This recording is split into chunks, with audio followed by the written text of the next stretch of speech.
Welcome to Murder Midnight, a crime storytelling channel for sleeping, where crime meets calm and mystery meets the mind at rest. Tonight we have fictional versions of famous crimes. But before we close our eyes and start, please comment what country you are tuning in from. It will greatly help us here at Murder Midnight. Okay, let's start with story number one. The D.B. Cooper corporate conspiracy. The corporate jet climbed steadily through the morning clouds above Seattle, carrying 12 executives from Meridian Financial toward what should have been a routine quarterly retreat in Vancouver. Margaret Chen, the company's chief financial officer, gazed out the window at the familiar coastline below, her mind already focused on the presentation she'd give that afternoon about the firm's record-breaking profits. She barely noticed Harold Whimsy settling into the seat across the aisle. Harold was unremarkable in every way that mattered in corporate America. At 52, he had the soft physique of a man who spent his days hunched over spreadsheets, thinning hair that he combed carefully each morning, and wire-rimmed glasses that perpetually slid down his nose. For 15 years, he'd been Meridian's senior accountant, processing expense reports and reconciling accounts with the methodical precision of a Swiss watchmaker.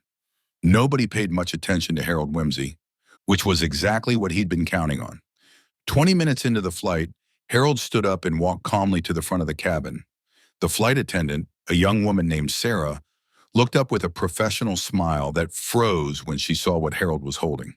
"Ladies and gentlemen," Harold said in the same mild tone he used to discuss quarterly tax filings, "I have a bomb." The device in his hands looked disturbingly authentic, a tangle of wires and what appeared to be plastic explosives wrapped around a digital timer. Harold had spent 6 months learning how to construct it from online tutorials, though he'd substituted modeling clay for the actual explosives.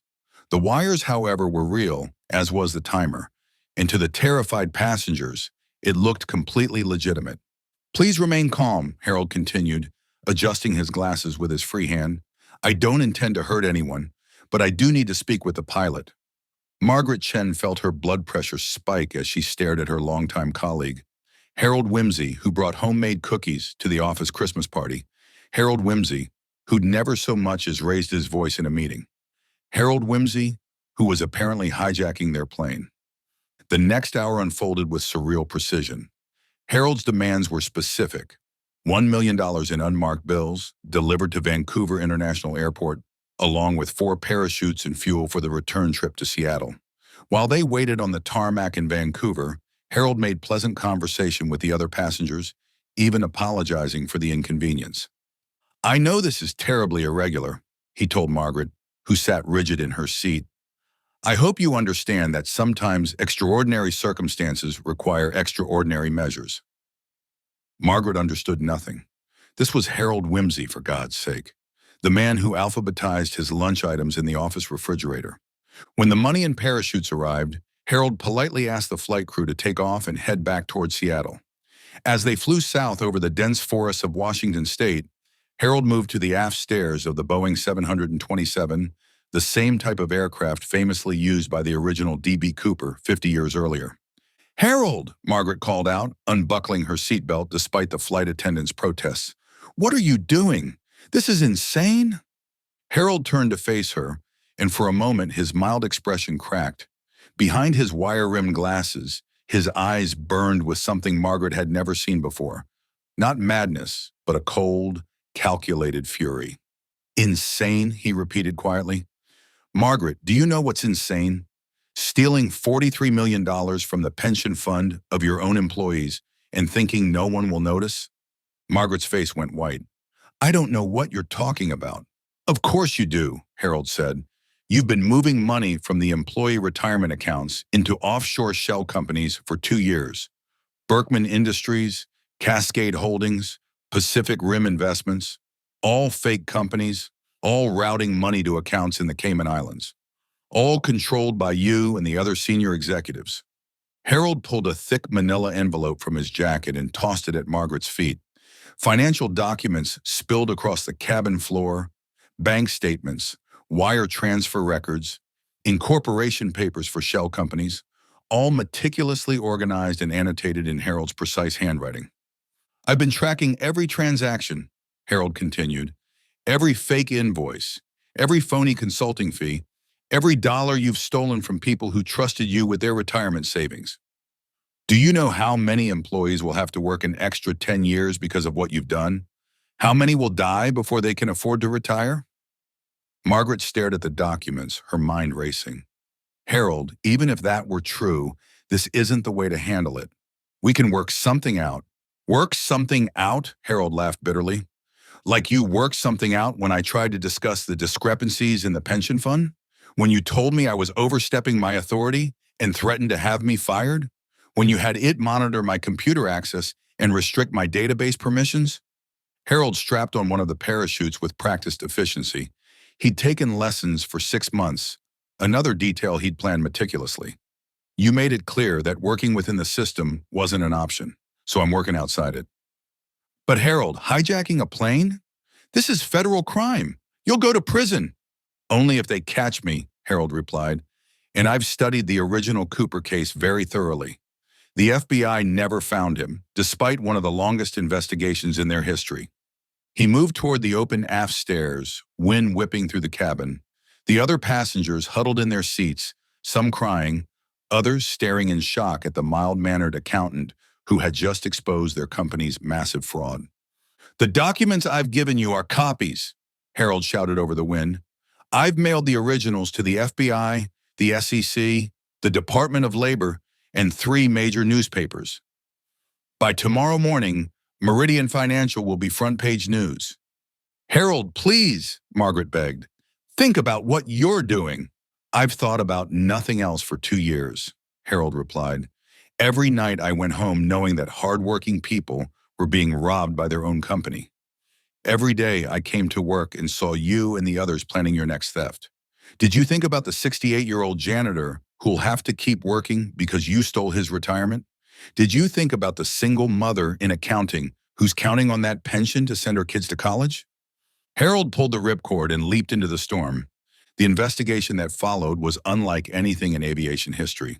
The FBI immediately focused on the hijacking itself, deploying massive resources to search the forests of Washington for any trace of Harold Whimsy. They found nothing. No parachute, no body, no sign that he'd ever hit the ground. But while agents combed through the wilderness, Harold's carefully prepared evidence bomb exploded in the financial world. The documents he'd mailed arrived at their destinations the next morning, just as he'd promised. By noon, federal agents were seizing computers and files from Meridian Financial's offices. By evening, Margaret Chen and 4 other executives were in custody. The scandal dominated headlines for weeks. "Accountant's revenge," screamed the New York Post. "The whistleblower who flew," proclaimed the Wall Street Journal. The FBI's Financial Crimes Unit called it the most comprehensive exposure of corporate fraud they'd ever seen. Not because of the dollar amount, which was substantial, but not record-breaking, but because of the meticulous documentation Harold had compiled. He didn't just discover the fraud, explained FBI agent Sarah Morrison, who led the financial investigation. He spent 2 years creating an airtight case. Every document is authenticated, every transaction traced, every shell company exposed. It's like he built a roadmap for prosecution. The question that obsessed both the FBI and the media was simple. What happened to Harold Whimsy? The search covered over 200 square miles of dense forest, involving hundreds of agents, volunteers, and search dogs. They found no trace of Harold or his parachute. Aviation experts noted that he jumped in terrible weather conditions, high winds, driving rain, and limited visibility. The terrain below was rugged and heavily forested, with few roads and fewer clearings suitable for landing. The odds of surviving that jump were minimal, explained retired Air Force paratrooper Colonel James Mitchell. Even experienced jumpers would struggle in those conditions, and Whimsy was an amateur with maybe 6 months of training. Plus, he was carrying a briefcase full of money, which would have affected his stability. But Harold's meticulous planning extended beyond the financial evidence. FBI agents discovered that he'd been learning more than just parachuting in the months before the hijacking.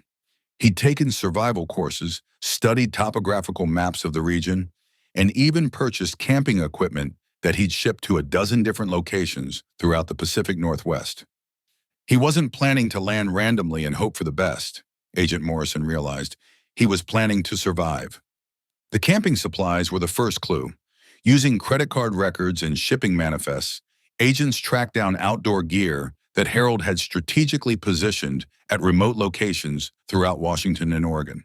Tents, sleeping bags, freeze-dried food, water purification tablets, enough supplies to last for months, all cached at predetermined coordinates that suggested a detailed escape plan. The second clue came from Harold's landlord, who mentioned that Harold had been paying rent 6 months in advance for the past year. When agents searched his apartment, they found it meticulously clean and organized, with only the bare necessities remaining. Most of his personal belongings were gone, along with his computer, important documents, and anything that might provide clues to his current whereabouts. The third clue was perhaps the most telling. Harold had been gradually liquidating his assets for over a year before the hijacking. His retirement account, his modest investment portfolio, even his life insurance policy, all converted to cash and withdrawn in small amounts that wouldn't trigger banking alerts. He wasn't planning to return to his old life, Agent Morrison concluded. This wasn't a desperate act. It was a carefully orchestrated exit strategy. The trial of Margaret Chen and her co-conspirators became a media sensation, largely because of the absent star witness. Harold's documentation was so thorough that prosecutors barely needed additional evidence. The paper trail he'd assembled told the complete story of how Meridian's executives had systematically looted their employees' pension fund. Harold Whimsy did our job for us, admitted prosecutor David Kim. His evidence was so comprehensive and well organized that the defendants couldn't challenge its authenticity. It was like having a forensic accountant work the case for 2 years before we even knew a crime had been committed. Margaret Chen received 12 years in federal prison. The other executives received sentences ranging from 6 to 10 years. Meridian Financial collapsed within months, its reputation destroyed, and its assets seized to compensate the defrauded pension fund. But the question of Harold's fate continued to captivate the public imagination. Sightings were reported from Canada to Mexico, though none were ever confirmed.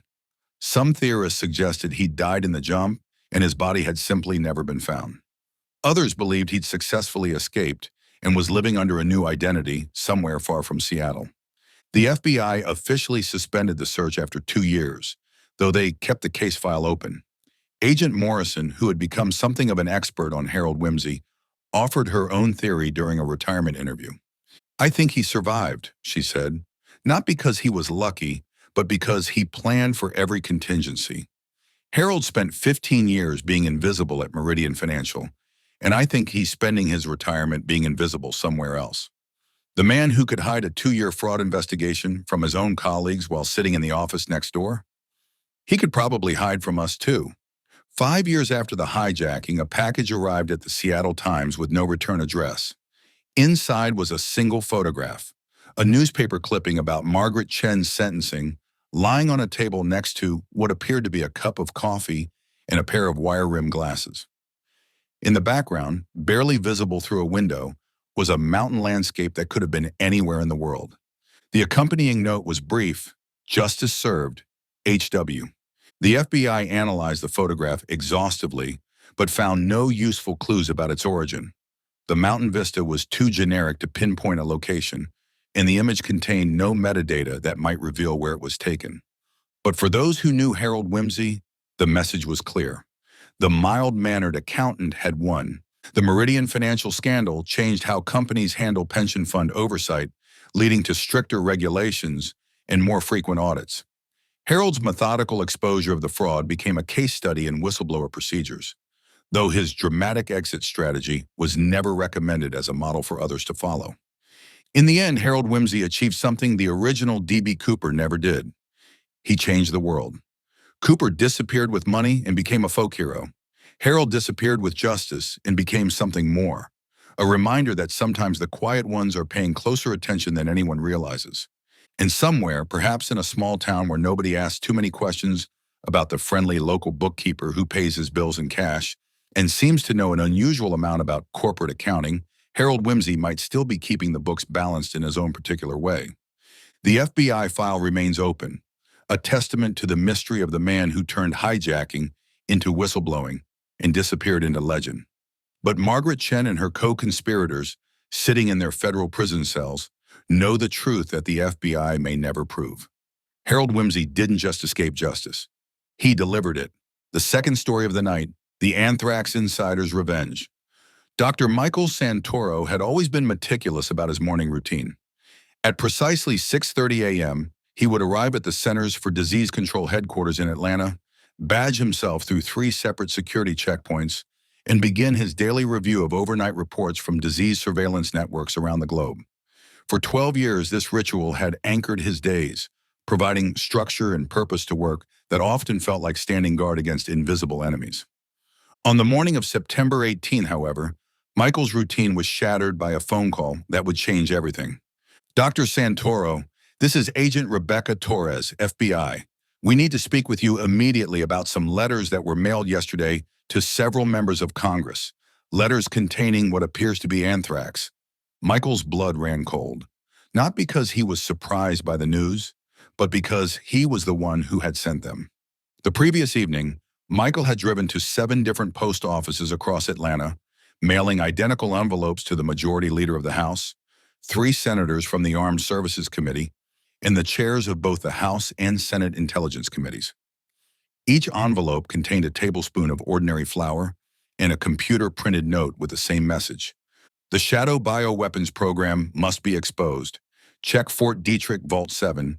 The truth will set us free. Death to America's enemies. The theatrical language was deliberate, designed to sound like the work of a foreign terrorist or domestic extremist. Michael needed the FBI to take the threat seriously enough to investigate, but not seriously enough to lock down the entire Capitol. The flour would test negative for anthrax, but it would buy him time and create the media attention necessary for what came next. Agent Torres arrived at the CDC within an hour, accompanied by a team of investigators and hazmat specialists. Michael played his part perfectly, the concerned scientist, horrified that someone would weaponize the pathogen he'd spent his career studying. "This is exactly what we've been warning about," he told Torres, adjusting his wire-rimmed glasses with trembling hands. Bioterrorism is the ultimate asymmetric threat. A few grams of the right pathogen in the wrong hands could kill thousands. Dr. Santoro, I need to ask you some questions about security protocols here at the CDC. Is it possible that someone could have obtained actual anthrax samples from your facility? Michael shook his head emphatically. Impossible. Our biosafety level 4 lab has multiple redundant security systems. Every sample is tracked, every access logged and monitored. We account for every microgram. It was true as far as it went. The CDC security was exemplary, but Michael wasn't concerned about CDC security. His real target was 300 miles north, at the U.S. Army Medical Research Command at Fort Detrick, Maryland, where security was considerably less rigorous and oversight was virtually non-existent. The investigation unfolded exactly as Michael had anticipated. The FBI quickly determined that the letters contained yet harmless flour, but the threat had already generated the desired media coverage. Cable news channels ran breathless reports about anthrax terror letters sent to Congress. The Capitol Police increased security measures, and politicians denounced the attack on democracy.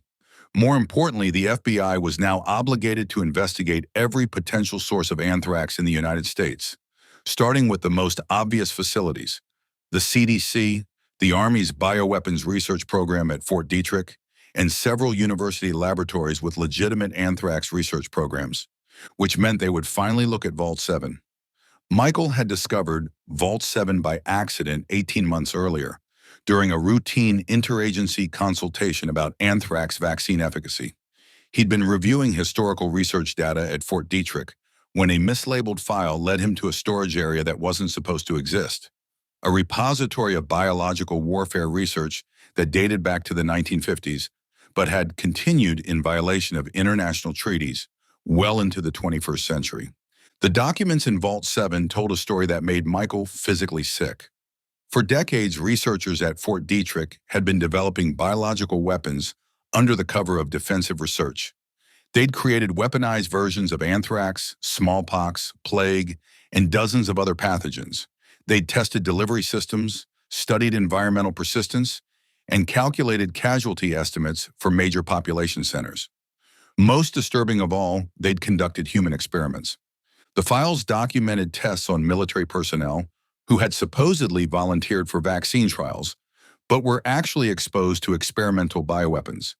Hundreds of soldiers had been infected with various pathogens to study disease progression and test potential treatments. Many had died, others had suffered permanent disabilities. None had given truly informed consent. Michael had tried to report his discovery through official channels. He'd approached his supervisor at the CDC, who referred him to the Department of Health and Human Services. He'd contacted the Inspector General's office, the Government Accountability Office, and even reached out to congressional staffers who supposedly oversaw biological research programs. Every door had been closed in his face. The response was always the same: classified, need-to-know basis, national security implications, above your clearance level. Michael was told repeatedly that his concerns had been noted and forwarded to appropriate authorities, but nothing ever happened. The research continued, the cover-up persisted, and people continued to die from diseases they'd contracted during vaccine trials that were actually bioweapons experiments. After a year of being stonewalled by bureaucracy, Michael had realized that traditional whistleblowing wouldn't work. The biological weapons program was too deeply embedded in the national security apparatus, too well protected by classification systems and institutional inertia. He needed a bigger lever. The fake anthrax letters were just the beginning. When FBI investigators descended on Fort Detrick as part of their comprehensive investigation, they would inevitably discover Vault 7.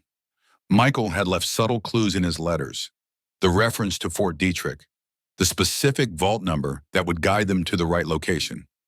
But he'd also taken out insurance. 3 days after the FBI raid on Fort Detrick began, Michael made his second move.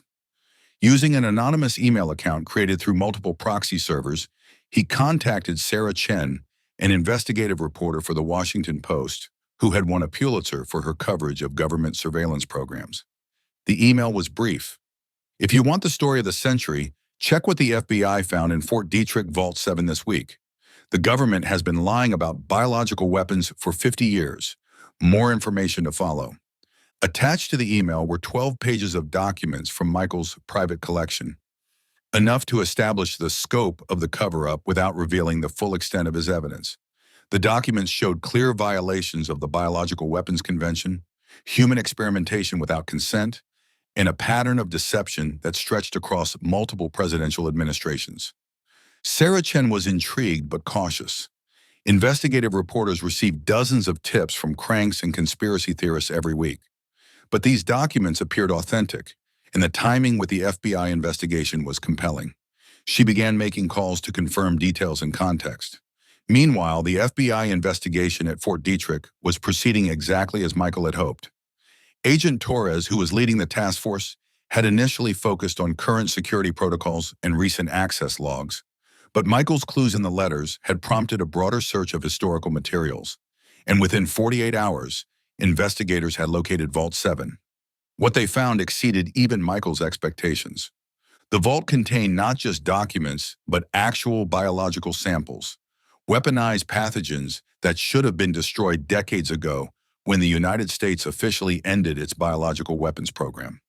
There were anthrax strains that had been genetically modified for increased lethality, smallpox variants that could bypass existing vaccines, and experimental pathogens that didn't exist in nature. More damning still were the contemporary documents, showing that research had continued despite international treaties and congressional oversight. Test subjects had been recruited as recently as 2018, primarily from military personnel deployed to classified facilities where medical records could be easily controlled. Agent Torres found herself in an unprecedented situation. She'd started investigating what appeared to be a terrorist attack and instead discovered evidence of war crimes committed by her own government. "This is beyond my jurisdiction," she told her supervisor, Deputy Director Martin Walsh. "We need to involve the Department of Justice, possibly the International Criminal Court. These aren't just violations of federal law, they're violations of international humanitarian law." Walsh's response was swift and predictable. "This matter is now classified at the highest levels. All materials are to be secured and transferred to appropriate national security agencies. The investigation is suspended pending review by the Department of Defense." But it was too late. Sarah Chen had been working her sources throughout the FBI and Department of Justice, and she'd already confirmed enough details to move forward with her story. More importantly, Michael had been monitoring law enforcement communications through contacts he'd developed during his years of interagency work, and he knew the cover-up was beginning. Time for his final move. Michael had spent months preparing for this moment. He'd copied every document in Vault 7, photographed every sample container, and compiled a comprehensive database of everyone involved in the biological weapons program.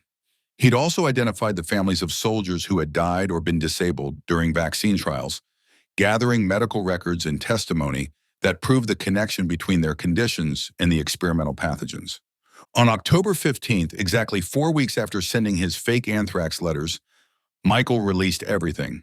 The document dump was massive, over 10,000 pages of classified materials, laboratory reports, correspondence between researchers and military officials, and medical records showing the victims of illegal human experimentation.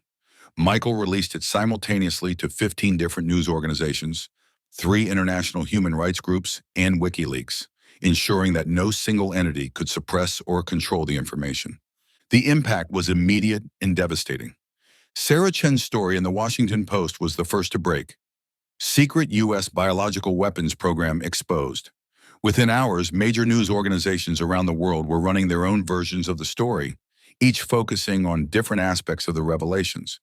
The New York Times highlighted the human experimentation angle. Hundreds of soldiers unknowingly exposed to biological weapons in secret tests. The Guardian focused on treaty violations. U.S. violated Biological Weapons Convention for decades, documents show. CNN covered the cover-up. FBI investigation into anthrax. Letters uncovers government biological weapons conspiracy. Congressional reaction was swift and bipartisan. Even lawmakers who typically supported military and intelligence programs expressed outrage at the scope of the deception. Emergency hearings were scheduled. Investigations were launched, and calls for accountability echoed across the political spectrum. But the most powerful response came from an unexpected source: the families of the victims. Michael had spent months identifying soldiers who had participated in what they believed were routine vaccine trials, but had actually been exposed to weaponized pathogens. Many had died from mysterious illnesses years later. Others had suffered chronic health problems that the military had refused to acknowledge or treat. Now, armed with documentary evidence of what had really happened to their loved ones, these families began filing lawsuits against the Department of Defense, the Centers for Disease Control, and individual researchers who had participated in the program. The legal implications were staggering. Class action suits representing thousands of victims sought billions in damages. International human rights organizations filed complaints with the International Criminal Court. Allied nations demanded explanations for treaty violations that had continued for decades under the cover of defensive research. And through it all, Michael continued his work at the CDC as if nothing had happened. The FBI investigation into the anthrax letters had been officially suspended, replaced by a much larger Department of Justice investigation into the biological weapons program itself. Michael was questioned repeatedly as a subject matter expert, helping agents understand the technical aspects of the documents he had secretly leaked. "It's fascinating," he told Agent Torres during one of their interviews. "The sophistication of this program is remarkable. Whoever leaked these documents clearly had extensive knowledge of biological research and access to highly classified materials. They must have been planning this for years." Torres studied Michael carefully.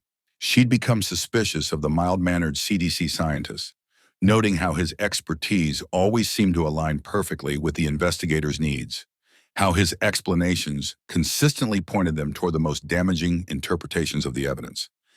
"Dr. Santoro," she said finally, "is there anything you'd like to tell me about how this investigation began?" Michael adjusted his glasses and smiled slightly. "Agent Torres, I think you're asking the wrong question. The question isn't how this investigation began. It's why it took so long to start. These violations have been happening for decades. The real mystery is why nobody investigated them until now." Torres left the interview more convinced than ever that Michael was involved, but she also realized it didn't matter. The biological weapons program was being dismantled, the victims were finally getting recognition and compensation, and international oversight was being established to prevent future violations. Justice was being served, regardless of how it had been initiated. 6 months later, Michael received a package with no return address. Inside was a newspaper clipping about the conviction of Dr. Raymond Mitchell, the former director of biological research at Fort Detrick, who had received a 20-year sentence for conspiracy and human rights violations. Attached was a handwritten note: "Thank you. The families of the 347th Medical Battalion." Michael had never heard of the 347th Medical Battalion, but a quick internet search revealed that it was a unit that had been disbanded in 1987 after unusually high rates of illness and death among its personnel. According to the leaked documents, members of the 347th had been among the earliest victims of experimental bioweapons testing. Michael smiled and filed the note in his desk drawer, next to similar letters he'd received from families around the country. People who had lost loved ones to mysterious illnesses that were finally being acknowledged as the results of illegal human experimentation. The anthrax letters had been fake, but the justice they triggered was very real. Dr. Michael Santoro continued his work at the CDC, where he remained a respected expert on biological threats and biodefense. His colleagues never suspected that the mild-mannered scientist had orchestrated one of the largest national security scandals in American history.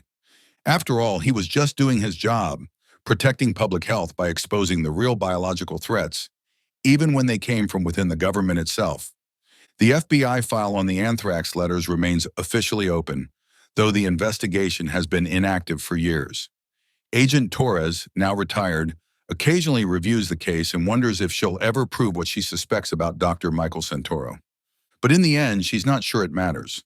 The biological weapons program is gone, the victims have been acknowledged, and the international community has implemented new oversight mechanisms to prevent future violations. Sometimes, she reflects, justice doesn't require proof, it just requires results. And Michael Santoro had certainly delivered results. Third story: the Manson family corporate cult. The retreat center nestled in the Mendocino Hills looked like any other corporate getaway: modern cabins scattered among redwood groves, a central lodge with floor-to-ceiling windows, and hiking trails that promised team-building opportunities away from the distractions of Silicon Valley. But for the 43 employees of Nexus Dynamics who arrived on that September weekend, it would become the site of a murder that would expose one of the most twisted corporate cultures in tech history. Marcus Vail had built Nexus Dynamics from nothing, transforming a startup focused on AI-driven personal assistants into a billion-dollar company in just 5 years. At 38, he possessed the charismatic intensity that had become synonymous with successful tech entrepreneurs, the kind of magnetic personality that could convince brilliant engineers to work 100-hour weeks for the privilege of changing the world. What Marcus's employees didn't know was that their CEO had been systematically drugging them for over 2 years. The practice had started innocently enough, or so Marcus told himself. Nexus Dynamics was developing cutting-edge technology in an intensely competitive market, and Marcus needed his team operating at peak performance. When he'd read about the cognitive enhancement effects of microdosing LSD improved creativity, enhanced problem-solving, increased focus, he'd seen it as just another performance optimization tool. The first experiments had been conducted on himself. Marcus had started with tiny doses, barely perceptible amounts that he'd add to his morning coffee. The results were remarkable: sharper thinking, boundless energy, and a sense of connection to his work that bordered on the mystical. More importantly, he'd noticed that his natural charisma seemed amplified, his ability to inspire and motivate others enhanced beyond anything he'd experienced before. The temptation to share this advantage with his team had been irresistible. It began with the executive team 5 vice presidents who met with Marcus every Monday morning for strategic planning sessions. Marcus had started adding microscopic amounts of psilocybin and LSD to the coffee service, doses so small that the recipients attributed any unusual sensations to caffeine or excitement about their projects. The effects were immediate and intoxicating. Meetings became more dynamic, ideas flowed more freely, and the executives began displaying an almost cult-like devotion to Marcus's vision for the company. They worked longer hours, questioned decisions less frequently, and demonstrated unwavering loyalty to their charismatic leader. Encouraged by these results, Marcus had gradually expanded the program. Dr. Elena Rodriguez had been the first to notice something was wrong. As Nexus's head of human resources, she'd observed concerning changes in employee behavior over the past 18 months. Decreased turnover despite increasingly demanding work conditions, unusual groupthink in meetings, and a disturbing tendency for employees to adopt Marcus's speech patterns and mannerisms. Most troubling was the way employees talked about Marcus when he wasn't present. They spoke about him with reverence, typically reserved for religious figures, describing his leadership as transformational and enlightened. Several employees had told Elena that working for Marcus was more than a job, it's a calling. Elena had tried to discuss her concerns with Marcus directly, but he dismissed her observations as signs of a healthy corporate culture. "We're building something revolutionary here, Elena," he'd said, his pale blue eyes boring into hers with uncomfortable intensity. "Revolutionary work requires revolutionary commitment." But Elena's suspicions had crystallized during a company-wide meeting in July, when she'd noticed that everyone except her had received coffee from the same batch. Elena was lactose intolerant and always brought her own soy milk, but she'd watched as 42 other employees drank from cups poured from Marcus's personal coffee service. 20 minutes later, the meeting had devolved into what could only be described as a collective worship session. Employees had stood and applauded Marcus's presentation about transforming human consciousness through artificial intelligence. Their eyes dilated and their faces flushed with unnatural enthusiasm. Elena had quietly begun documenting everything. The September retreat was Marcus's most ambitious experiment yet. For 3 days, he planned to keep his entire senior team in an isolated environment where he could carefully control their psychological state. He'd arranged for all meals to be prepared by Nexus's catering partner, a company owned by his cousin, who had been unknowingly adding Marcus's special ingredients to employee food for months. The weekend began typically enough. Employees arrived Friday evening, checked into their cabins, and gathered in the main lodge for dinner and Marcus's opening presentation. Elena, who had driven separately and brought her own food, watched in growing alarm as her colleagues consumed Marcus's drugged meal service. "We're here to push boundaries," Marcus told the assembled group, his voice carrying the hypnotic cadence he'd perfected over 2 years of leading drugged employees. "To explore new dimensions of consciousness and collaboration. To become more than human." The audience hung on every word, their pupils dilated and their faces rapt with attention. Elena recognized the signs now, the slight tremor in their hands, the hyper-attentiveness, the way they seemed to see halos around Marcus as he spoke. But the real horror began on Saturday night. Marcus had planned the evening as the climax of the retreat, a consciousness expansion session where employees would participate in guided meditation and group exercises designed to enhance their connection to the company's mission. What he hadn't planned on was Jake Morrison. Jake was a software engineer who joined Nexus 6 months earlier, transferred from Google, where he'd been researching AI ethics. Unlike the other employees, Jake had been increasingly uncomfortable with the company culture, particularly Marcus's growing demands for personal loyalty that seemed to transcend professional boundaries. More importantly, Jake had stopped drinking the office coffee 3 weeks earlier, when his girlfriend, a neuroscientist, had suggested that his strange mood swings and obsessive behavior might be chemically induced. As Saturday's consciousness session progressed, Jake watched in horror as his colleagues participated in increasingly bizarre group exercises. Marcus led them through chanting sessions, guided visualizations about merging consciousness with artificial intelligence, and group activities that looked more like religious rituals than corporate team building. "We are the chosen ones," Marcus intoned, his voice echoing through the candlelit lodge, "selected to guide humanity's evolution into the digital age. We are no longer bound by the limitations of ordinary consciousness." The drugged employees swayed in unison, their eyes closed and their faces peaceful. Jake felt sick watching his brilliant colleagues, some of the smartest people he'd ever worked with, reduced to mindless followers hanging on every word from their charismatic CEO. That's when Marcus made his fatal mistake. "Some among us lack the vision to see our true purpose," Marcus continued, his gaze settling on Jake and Elena, the only two people not participating in the group trance. "They cling to old ways of thinking, holding back our collective evolution. They are obstacles to our transformation." Jake felt a chill run down his spine as 40 drugged faces turned toward him with expressions of sudden hostility. Marcus had just marked him as an enemy in front of a group of people whose judgment was severely compromised by psychoactive drugs. "Jake Morrison questions our mission," Marcus said, his voice taking on a darker tone. "He spreads doubt about our purpose. He pollutes our consciousness with negativity and fear." "Remove the obstacle," someone whispered from the crowd.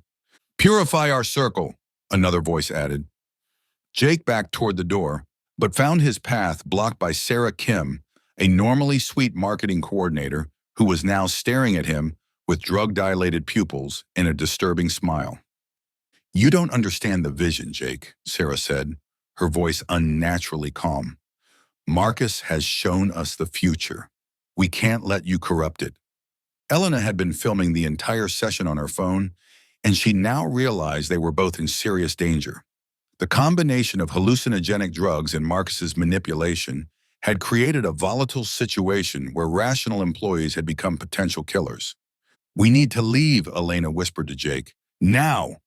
But it was too late. Marcus had raised his hand, and the drugged employees moved as one to surround Jake and Elena. "This is your choice," Marcus told them. "Join us willingly or be removed as obstacles to our evolution." Jake tried to reason with his colleagues, but their eyes were empty of recognition. These weren't the people he'd worked with for 6 months. They were Marcus's drugged followers, capable of anything their leader suggested. The attack came suddenly.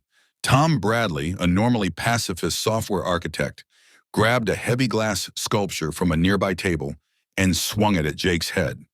Jake ducked, but the sculpture caught him in the shoulder, sending him crashing into a bookshelf.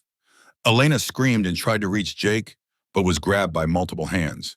Through the chaos, she saw Marcus standing calmly in the center of the room, watching the violence with the detached interest of a scientist observing an experiment.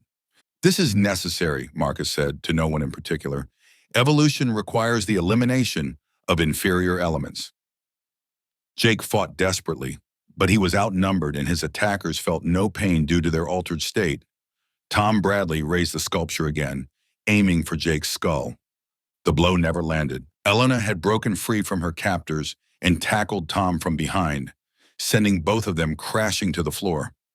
The sculpture flew from Tom's hands, shattering against the stone fireplace. In the confusion that followed, Jake managed to reach the emergency fire axe mounted on the wall. He didn't want to hurt his colleagues, but they were no longer rational human beings.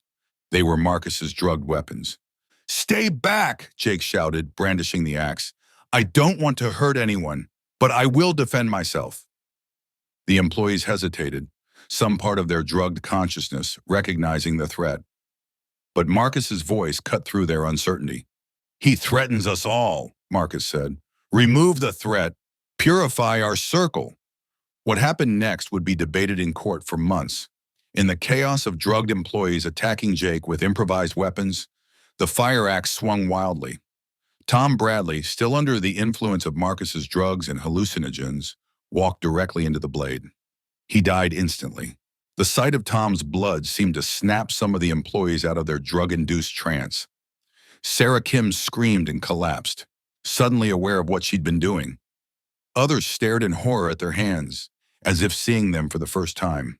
But Marcus remained calm, even as his pharmaceutical mind control experiment collapsed around him. "Unfortunate," he said, looking down at Tom's body, "but sometimes evolution requires sacrifice." Elena was still filming, and her phone had captured everything. Marcus's manipulation, the drug behavior of the employees, and the violence that followed. More importantly, she'd been documenting the systematic drugging for months, building a case that would expose the full scope of Marcus's psychological abuse. The investigation that followed revealed the horrifying extent of Marcus's experiment. Toxicology tests on the surviving employees showed significant levels of LSD, psilocybin, and several experimental psychedelics that Marcus had been obtaining through connections in the pharmaceutical research community. Dr. Jennifer Walsh, a forensic psychiatrist brought in to evaluate the case, described it as one of the most systematic cases of psychological manipulation she'd ever encountered. Marcus Vail didn't just drug his employees, Dr. Walsh explained to the court. He created a controlled environment where he could study the effects of various psychoactive compounds on group behavior and individual loyalty. The retreat was designed as the culmination of his experiment, a chance to see how far he could push drug subjects toward violence. The investigation revealed that Marcus had been meticulously documenting his experiment, keeping detailed records of which employees received which drugs, how their behavior changed, and which combinations were most effective for maintaining control. His personal computer contained hundreds of hours of video recordings from hidden cameras throughout the Nexus offices, showing employees under the influence of his pharmaceutical cocktails. Most disturbing were Marcus's personal notes, which revealed his long-term plans for the company. He'd been working toward creating what he called the Nexus Collective, a group of permanently altered employees who would be chemically dependent on his leadership and willing to do anything to advance his vision of human-AI integration. He saw his employees as test subjects, explained FBI agent Robert Chen, who led the investigation. He was conducting illegal human experimentation on a corporate scale, using his company as a laboratory and his workers as lab rats. The legal proceedings were complicated by the psychological state of the witnesses. Many of Marcus's employees had been unknowingly drugged for so long that they suffered from various forms of psychological trauma and dependency. Several required extensive therapy to overcome the conditioning they'd experienced under Marcus's influence. Elena Rodriguez's documentation proved crucial to the prosecution. Her months of careful observation and secret recording had captured the systematic nature of Marcus's abuse, providing evidence that this wasn't a single incident, but a long-term pattern of criminal behavior.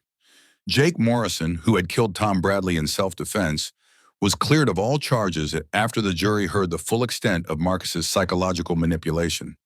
The employees who had attacked Jake were also spared prosecution, as their actions were deemed to be the direct result of involuntary drugging and psychological coercion. Marcus Vail, however, faced a litany of charges: involuntary manslaughter in Tom Bradley's death, aggravated assault on Jake Morrison and Elena Rodriguez, illegal human experimentation on 43 employees, drug trafficking, conspiracy, and dozens of other counts related to his systematic abuse of his workforce. During his trial, Marcus showed no remorse for his actions. In fact, he seemed proud of what he'd accomplished. "I was conducting legitimate research into human consciousness enhancement," he testified in his own defense.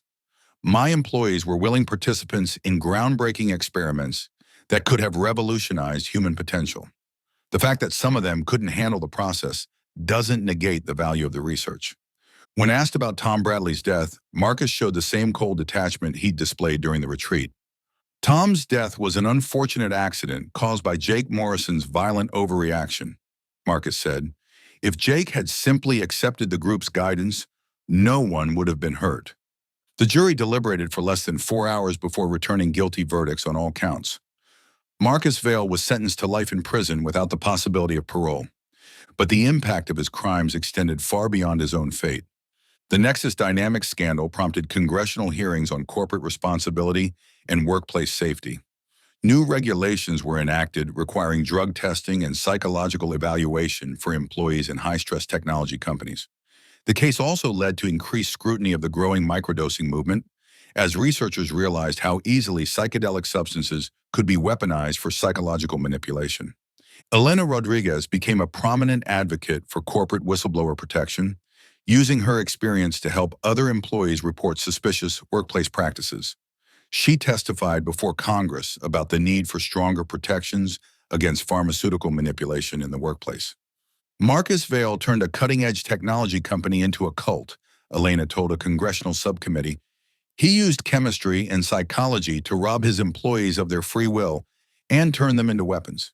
If I hadn't been lactose intolerant, if I hadn't brought my own coffee that day, I might have become one of his victims too."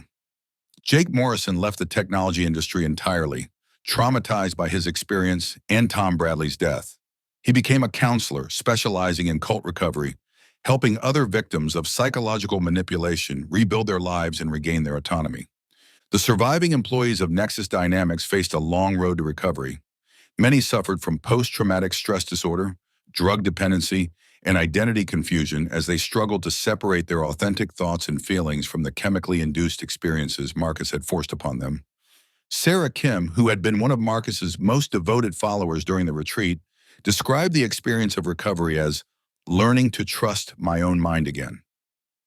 For 2 years, I thought Marcus was a visionary leader who was helping me reach my full potential, Sarah said during a support group meeting for Nexus survivors.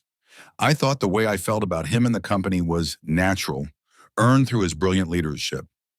Learning that those feelings were chemically manufactured was devastating.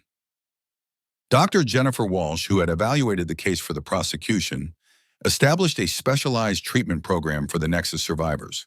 The program focused on helping victims understand how their minds had been manipulated and rebuilding their capacity for independent thought and decision-making. The victims of Marcus Vail's experiment didn't just lose their autonomy, Dr. Walsh explained. They lost their trust in their own perceptions and judgments. Healing requires not just treating the chemical dependency, but helping them rebuild their sense of self. The technology industry as a whole was forced to confront uncomfortable questions about corporate culture and leadership accountability. How many other charismatic CEOs were using subtle forms of manipulation to control their employees? How could companies protect workers from psychological abuse disguised as innovative management techniques?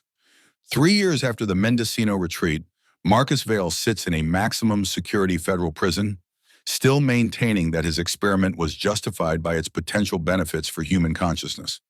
He spends his days writing letters to researchers and journalists, trying to convince them that his methods, while extreme, were scientifically valid. History will vindicate my work, Marcus wrote in a letter to a science journalist. I discovered methods for enhancing human cognitive performance and group cohesion that could have revolutionized how we organize society. The fact that some people couldn't handle the process doesn't invalidate the research. But for the survivors of his experiment, Marcus's twisted vision of human enhancement serves as a permanent reminder of how easily trust can be betrayed and free will can be stolen. Tom Bradley's family established a foundation in his memory focused on educating employees about their rights and providing resources for reporting workplace abuse. At the foundation's inaugural dinner, Tom's widow spoke about the man her husband had been before Marcus's drugs changed him. Tom was brilliant, kind, and independent, she said. He would never have hurt anyone in his right mind. Marcus Vail didn't just kill my husband. He stole his mind first, then used it as a weapon. We have to make sure this never happens to anyone else.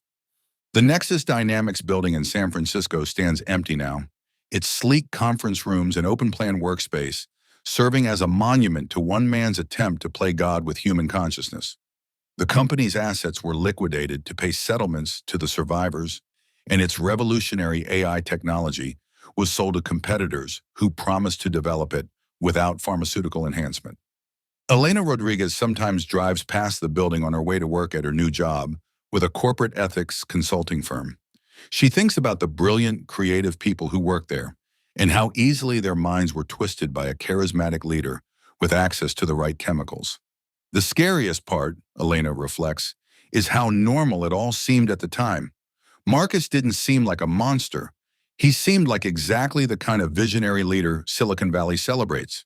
If he'd been a little more careful, if he'd been satisfied with less dramatic results, he might have gotten away with it forever. The case of Marcus Vail and Nexus Dynamics serves as a chilling reminder that the most dangerous predators often hide behind the facade of innovation and progress. In an industry that celebrates disruption and transformation, it can be difficult to distinguish between revolutionary leadership and criminal manipulation. But perhaps most disturbing of all is the realization that Marcus's experiment worked. For 2 years, he successfully controlled the minds and behavior of some of the most intelligent people in Silicon Valley, turning them into devoted followers willing to commit violence in service of his vision. The only thing that stopped him was an HR director's lactose intolerance and a software engineer's suspicious girlfriend. Without those random factors, the Nexus Collective might still be operating today, growing in size and influence until Marcus's chemical cult controlled significant portions of the technology industry. Instead, Marcus Vail sits in prison, and his victims slowly rebuild their lives, forever changed by their encounter with a corporate Charles Manson who used chemistry instead of charisma to steal their souls. Fourth story, the Jeffrey MacDonald cover-up. Captain David Fletcher had been the perfect soldier for 18 years. Decorated Green Beret, battlefield surgeon, the kind of officer the Army used in recruitment posters to attract America's best and brightest. His colleagues at Walter Reed Army Medical Center respected his surgical skills, his dedication to his patients, and his unwavering commitment to military service. None of them knew that for the past 6 months, Captain Fletcher had been slowly losing his mind. The phone call came at 3:47 a.m. on February 17th, jolting the military police dispatcher from his late-night coffee. The voice on the other end was calm but urgent, with the clipped precision of an officer accustomed to emergency situations. "This is Captain David Fletcher at 544 Castle Drive, Fort Bragg. I need immediate assistance. My family has been attacked by intruders. My wife and daughters are dead." When military police arrived at the Fletcher residence 8 minutes later, they found a scene that would haunt them for years. In the master bedroom, Captain Fletcher's wife, Sarah, lay motionless, her skull crushed by repeated blows from a baseball bat. Down the hall, their two daughters, 8-year-old Emma and 5-year-old Katie, had been stabbed to death in their beds. Captain Fletcher himself was found in the living room, conscious but badly injured. He had multiple stab wounds to his chest and abdomen, defensive wounds on his hands and arms, and a severe concussion that had left him disoriented and struggling to remember details of the attack. "Hippies," he kept repeating to the paramedics who treated his wounds. 3 men and a woman, long hair, dirty clothes. They kept saying acid is groovy and kill the pigs. They were high on something. Drugs, I think. I tried to fight them off, but there were too many. The description sent chills through the military police investigators. This was 1970, and the specter of the Manson family murders in California was still fresh in everyone's minds. The idea of drug-crazed hippies invading a military base to slaughter an officer's family seemed both terrifying and plausible. Captain Fletcher's account of the attack was detailed and consistent. He'd been sleeping on the couch in the living room after working a late shift at the hospital. He'd awakened to his wife's screams and the sound of breaking glass. When he'd rushed toward the bedroom, he'd been confronted by 4 intruders who matched classic hippie stereotypes. Long, unwashed hair, tie-dyed clothing, the smell of marijuana and unwashed bodies. The woman had blonde hair and was wearing a floppy hat, Fletcher told investigators from his hospital bed. She kept chanting something about acid and pigs.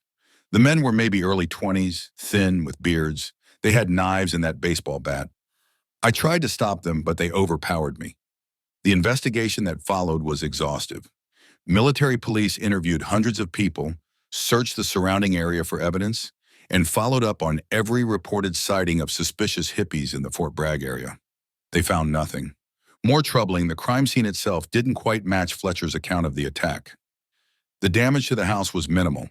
A few overturned items, some broken glass, but nothing suggesting a violent struggle involving 4 intruders and a trained Green Beret officer. Fletcher's injuries, while serious, were remarkably clean and precise for wounds inflicted during a chaotic fight with multiple attackers. Most suspicious was the pattern of blood evidence.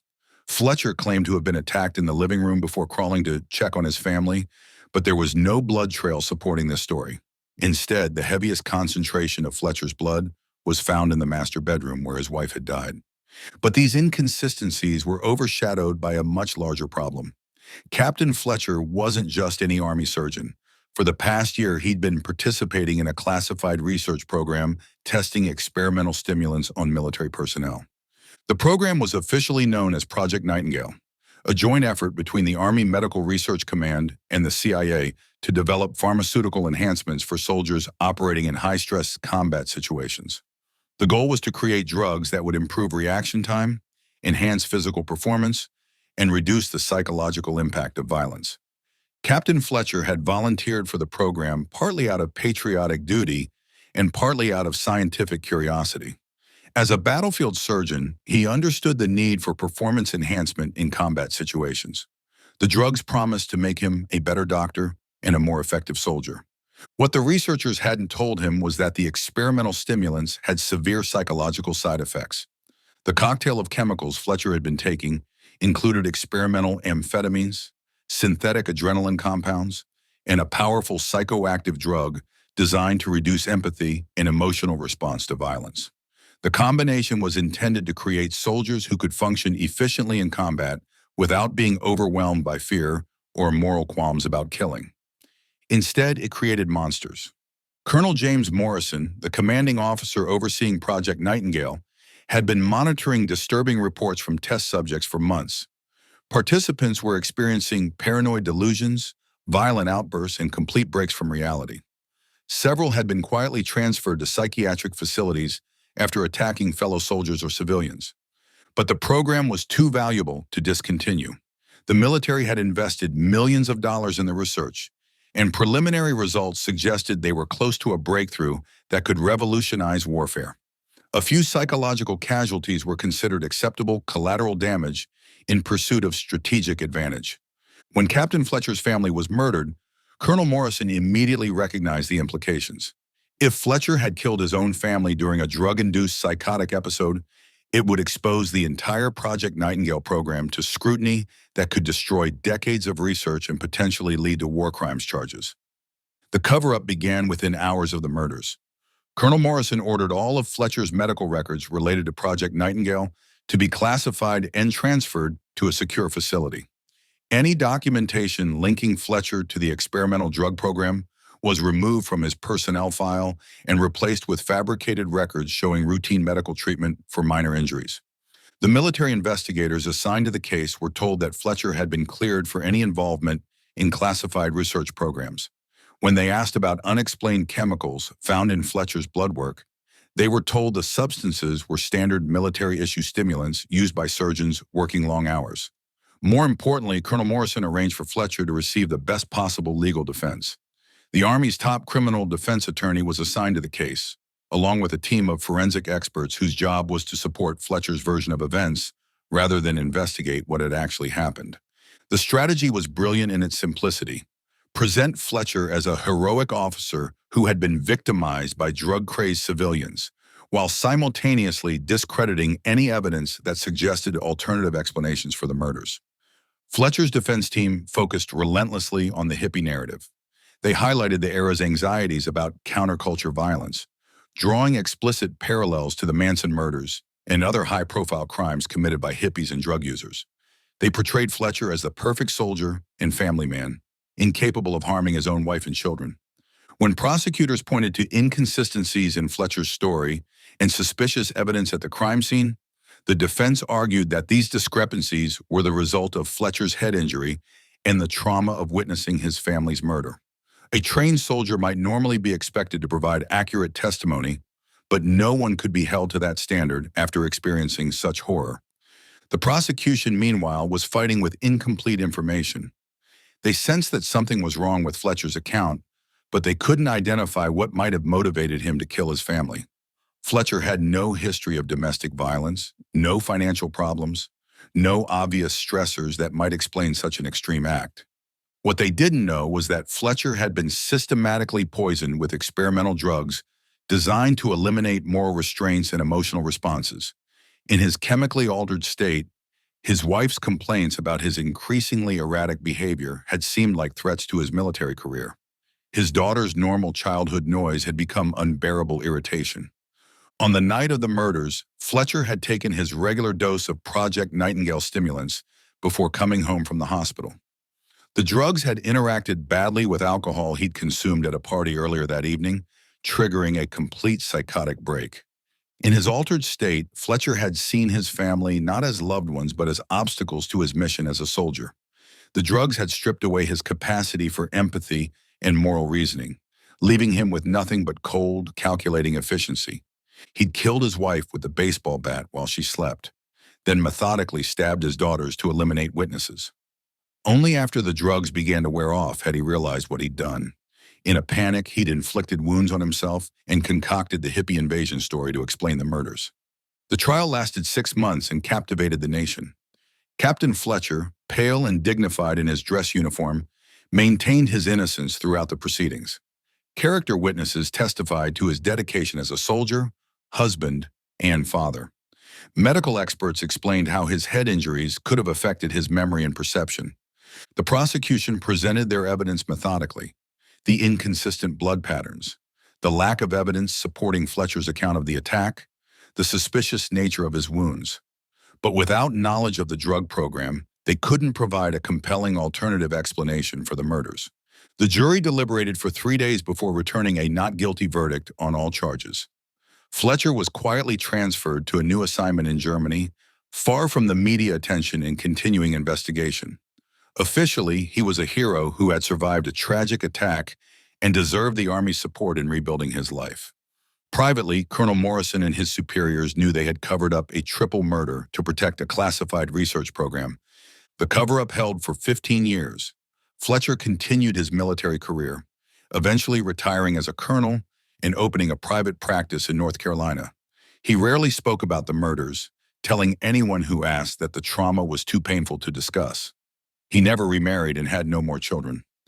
Project Nightingale continued for another decade, producing dozens of subjects who suffered various degrees of psychological damage. Some committed suicide.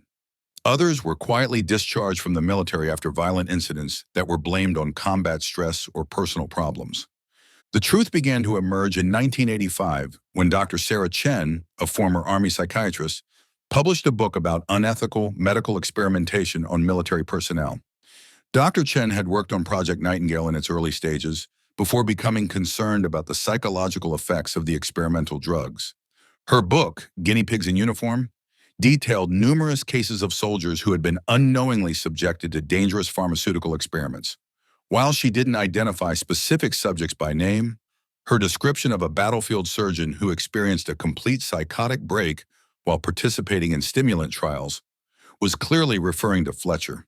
The revelations prompted congressional hearings and a Department of Defense investigation into unethical medical research. Colonel Morrison, now retired, was called to testify about Project Nightingale and other experimental programs conducted on military personnel. Under oath, Morrison admitted that numerous soldiers had suffered severe psychological damage from experimental drugs, and that these incidents had been systematically covered up to protect the research programs. "We believed we were serving the national interest," Morrison testified. "The potential military applications of these drugs were enormous. We felt that some individual casualties were justified by the strategic advantages we might gain." When asked specifically about Captain Fletcher, Morrison initially claimed he couldn't remember details about individual cases. But when presented with classified documents that had been declassified for the hearing, he was forced to acknowledge that Fletcher had been a test subject and that his psychological state on the night of the murders had likely been affected by experimental drugs. Captain Fletcher was experiencing a severe adverse reaction to the experimental cocktail, Morrison admitted. His behavior that night was completely inconsistent with his normal personality and moral character. The drugs had essentially turned him into a different person. The revelation that Fletcher had killed his family while under the influence of military-administered drugs created a media firestorm. Victims' rights advocates demanded that Fletcher be retried for the murders. Legal experts debated whether his acquittal could be overturned given the new evidence about his mental state. But Fletcher himself remained protected by double jeopardy laws. He had been acquitted of the murders, and he couldn't be tried again regardless of what new evidence emerged.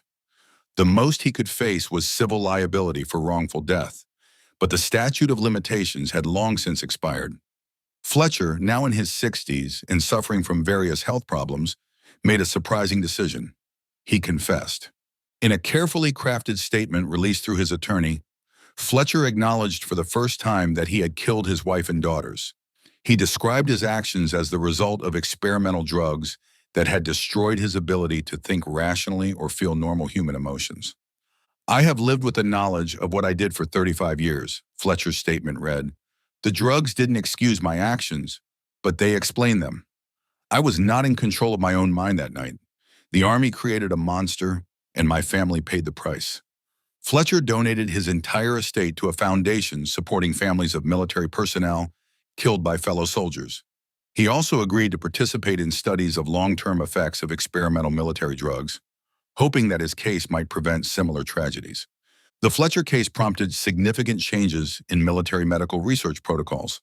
New regulations required informed consent from all test subjects, independent oversight of experimental programs, and immediate termination of any research that produced serious psychological side effects. Colonel Morrison and several other officers involved in Project Nightingale were stripped of their military honors and pensions.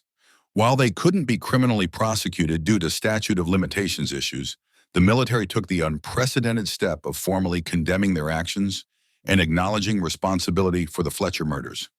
Dr. Sarah Chen, whose book had exposed the cover-up, established a treatment program for veterans who had been unknowingly subjected to experimental drugs during their military service.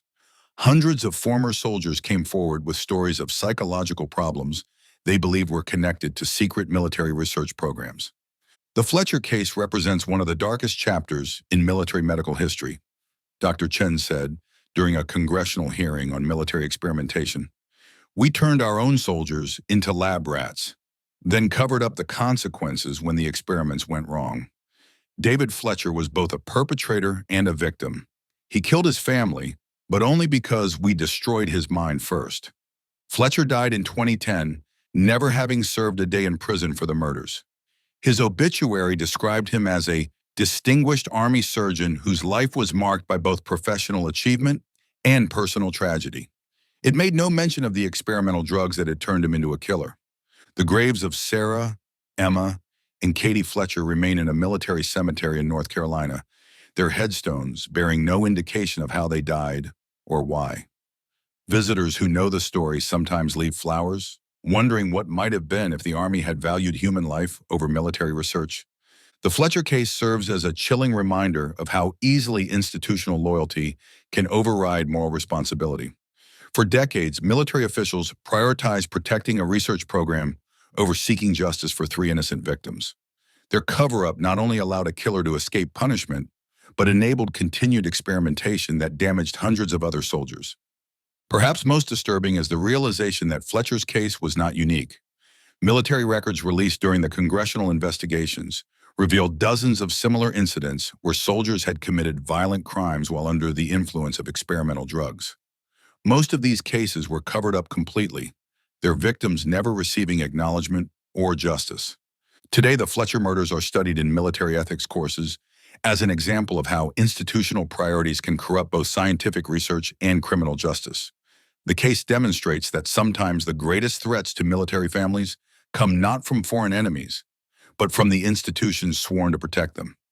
David Fletcher's confession brought a measure of closure to a case that had haunted the military justice system for decades.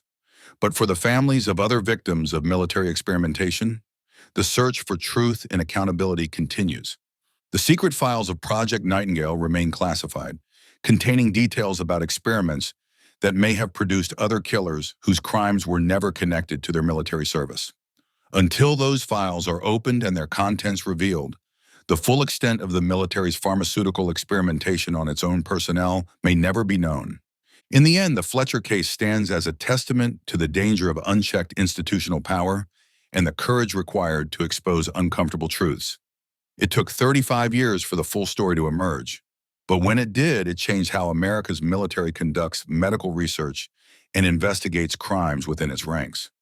Sarah, Emma, and Katie Fletcher never lived to see their killer confess or their deaths acknowledged as the result of criminal negligence by military officials.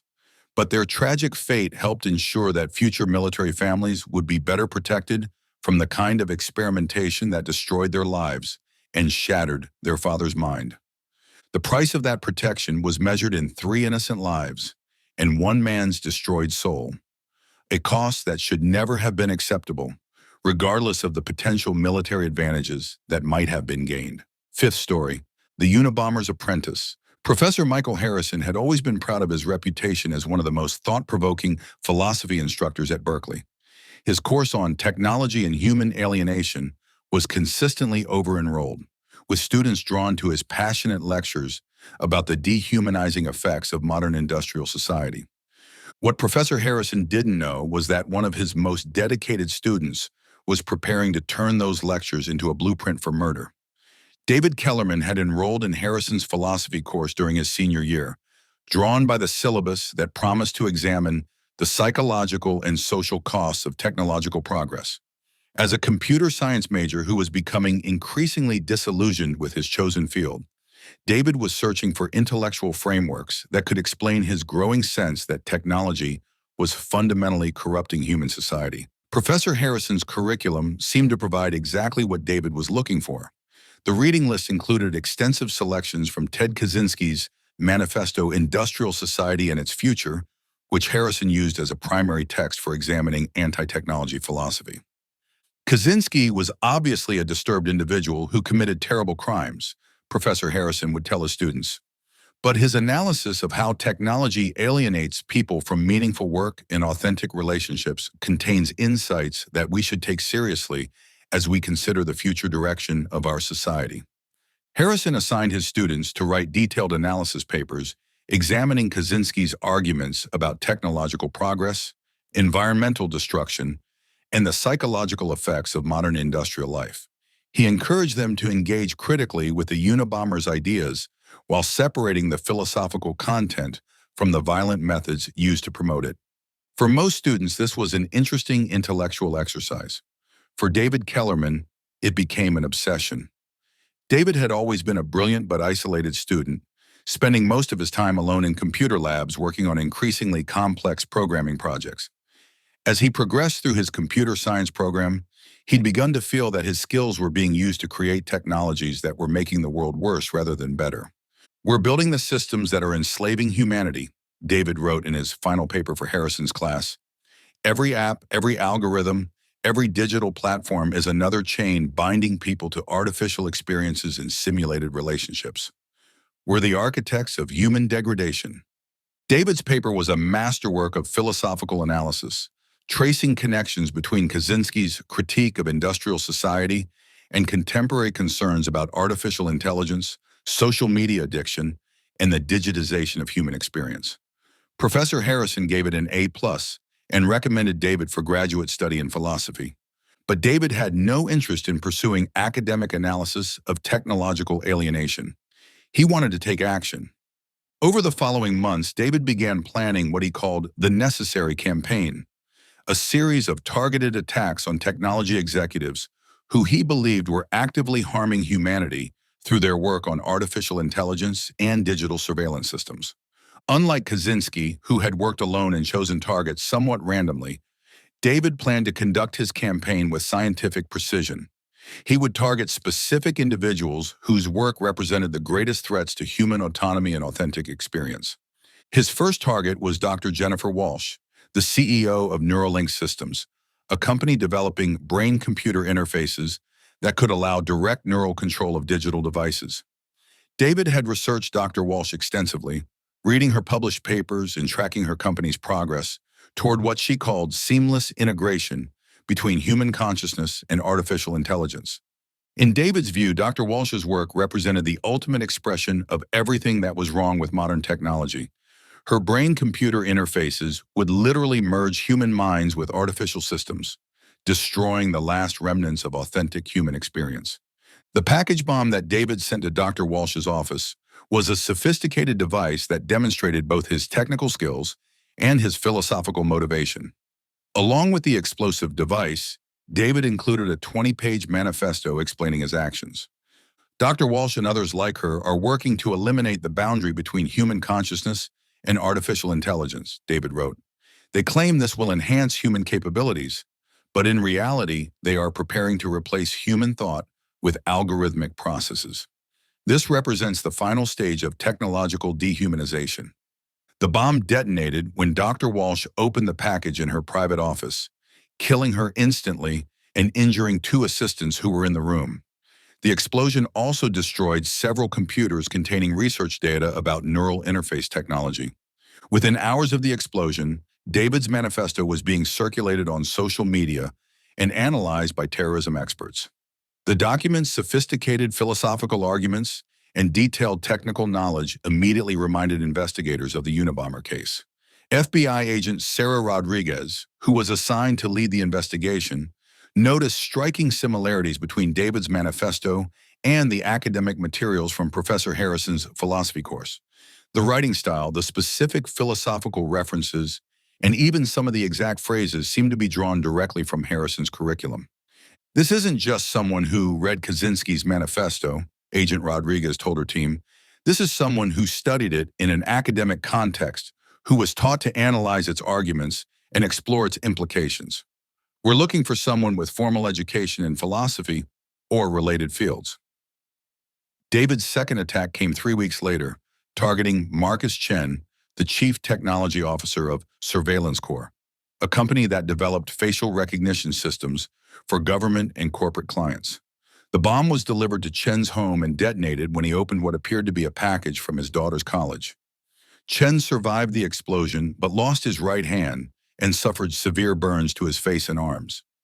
The attack was accompanied by another manifesto section explaining David's rationale for targeting surveillance.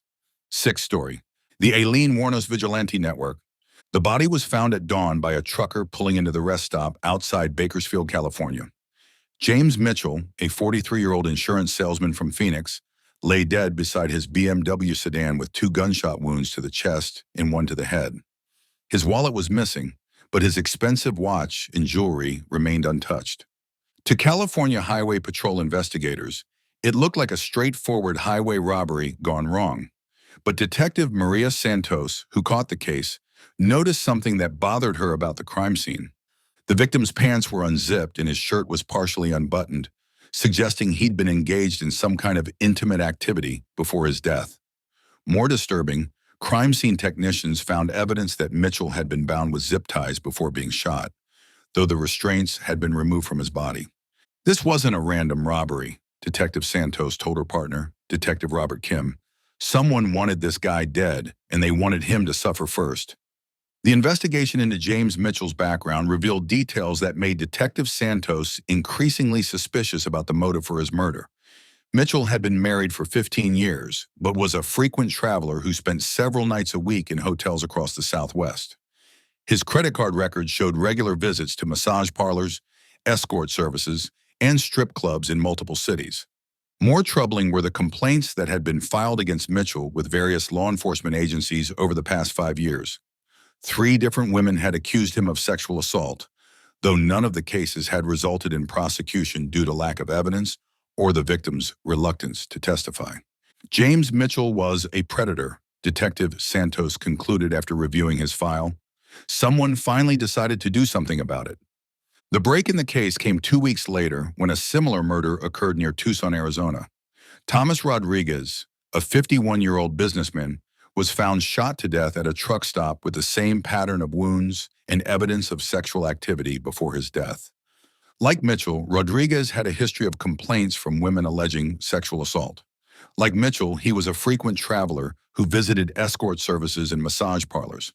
And like Mitchell, he'd been killed by someone who had clearly planned the attack carefully. Detective Santos contacted Arizona investigators and learned that they'd found something significant at the Rodriguez crime scene. A burner phone containing text messages that suggested the murder had been coordinated with someone else. Target confirmed. TR will be at Flying J truck stop off I-10 around 11 p.m. He's expecting Sophia for an hour session. Make it clean, read one message. Understood. TR has pattern of violence with working girls. He won't be missed, came the reply. The messages suggested that Rodriguez's killer was part of a larger organization that was specifically targeting men who abuse sex workers. More disturbing, the messages indicated that the killers had detailed intelligence about their targets' movements and preferences. Detective Santos's investigation expanded to include similar unsolved murders across the western United States. What she discovered was a pattern of killings that had been occurring for over 2 years, all targeting men with histories of violence against women involved in prostitution. The victims included businessmen, truckers, off-duty police officers, and even a federal judge, all men who had used their positions of power to abuse vulnerable women. All had been killed by women who had apparently lured them to isolated locations with promises of sexual services. Most significantly, all of the female killers had histories of involvement in prostitution and had claimed self-defense when arrested. In several cases, the women had been released without charges after prosecutors determined that their victims had indeed been attempting to assault them. But Detective Santos began to suspect that these weren't isolated cases of self-defense. The similarities in methods, the sophisticated intelligence gathering, and the coordination suggested that the killings were part of an organized campaign. The breakthrough came when Detective Santos connected with Rebecca Torres, a former FBI agent who now worked with victims of sex trafficking. Torres had been tracking similar patterns of violence and had developed theories about what was happening. These aren't random acts of self-defense, Torres explained to Detective Santos. There's a network of trafficking survivors who are systematically hunting down their former abusers. They call themselves the Sisterhood, and they've been operating for at least 3 years. According to Torres, the Sisterhood had evolved from support groups for sex trafficking survivors into something much more organized and deadly. Using encrypted messaging apps and dark web forums, members shared information about dangerous clients, coordinated protection for active sex workers, and increasingly planned retribution against men who had abused them. The justice system failed these women repeatedly, Torres explained. They reported assaults and were ignored. They testified against traffickers who received minimal sentences. They watched their abusers walk free while they suffered lasting trauma.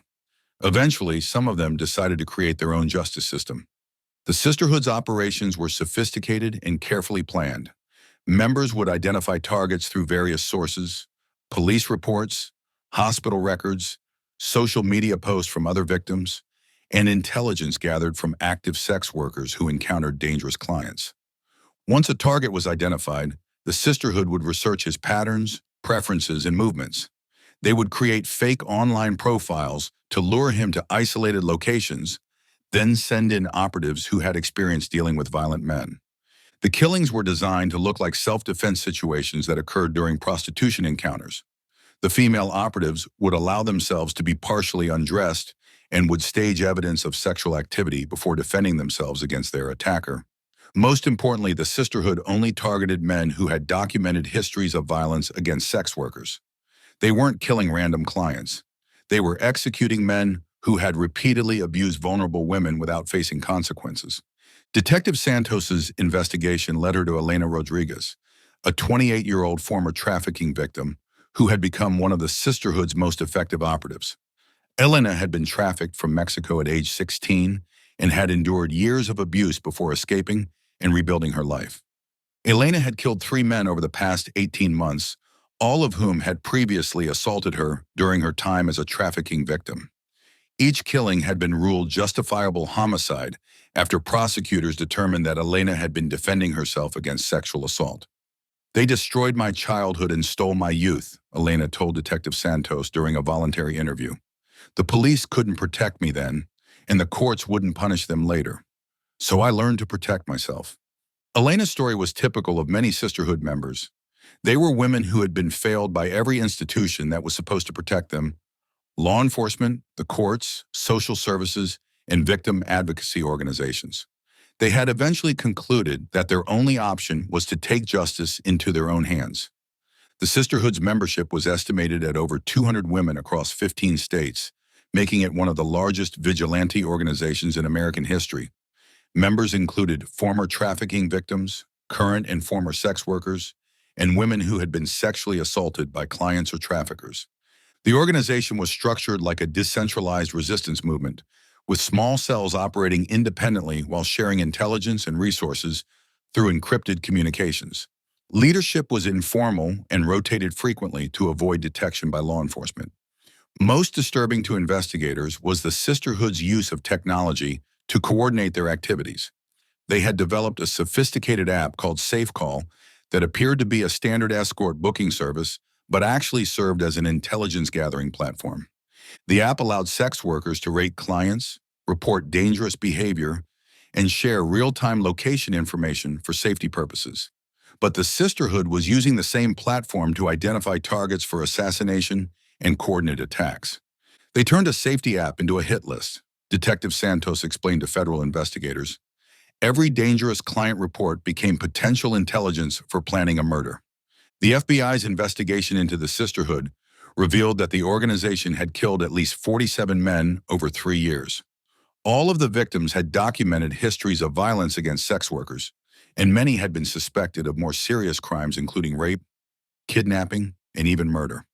Federal agents discovered that the Sisterhood had been conducting their own investigations into unsolved crimes involving sex workers. They had identified numerous cases where women had been murdered or disappeared after encounters with clients who were never charged or investigated.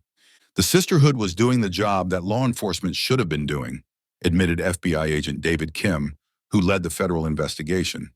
They were the only ones tracking patterns of violence against sex workers and holding perpetrators accountable. The legal challenges posed by the sisterhood case were unprecedented. While the organization had clearly committed multiple murders, many of their victims were predators who had escaped justice through legal loopholes or institutional indifference. Prosecutors struggled with the fact that most of the killings technically qualified as self-defense under state laws.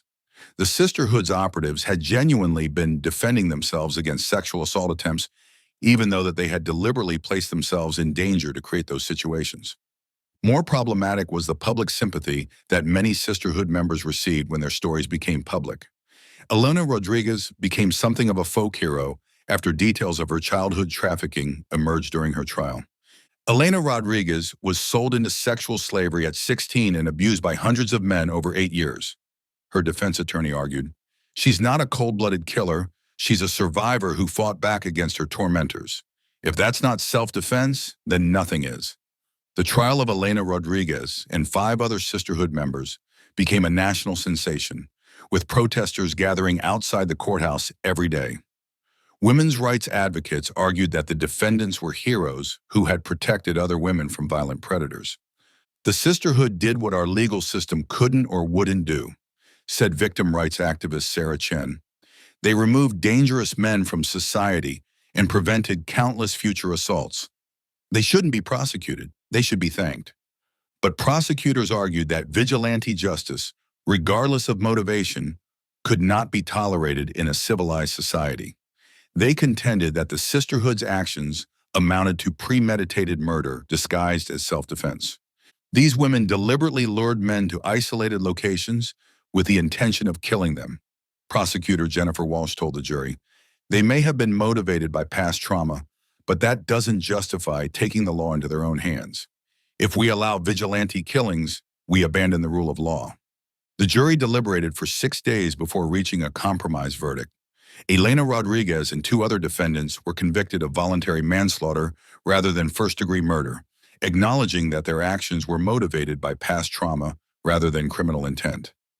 The sentences ranged from 5 to 12 years, significantly less than what prosecutors had sought, but more than what defense attorneys had hoped for.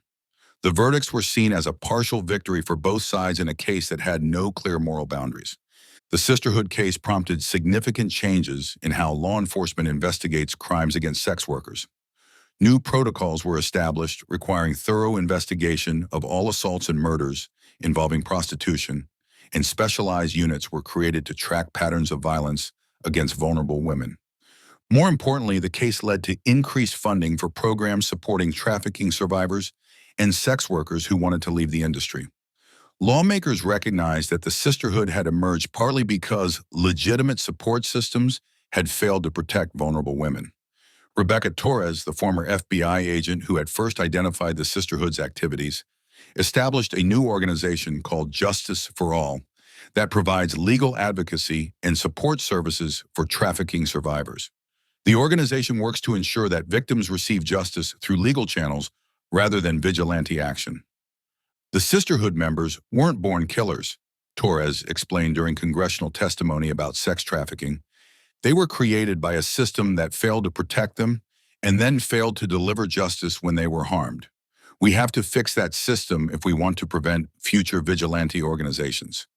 Elena Rodriguez was released from prison after serving 4 years of her sentence. She now works with trafficking survivors, helping them navigate the legal system and access support services.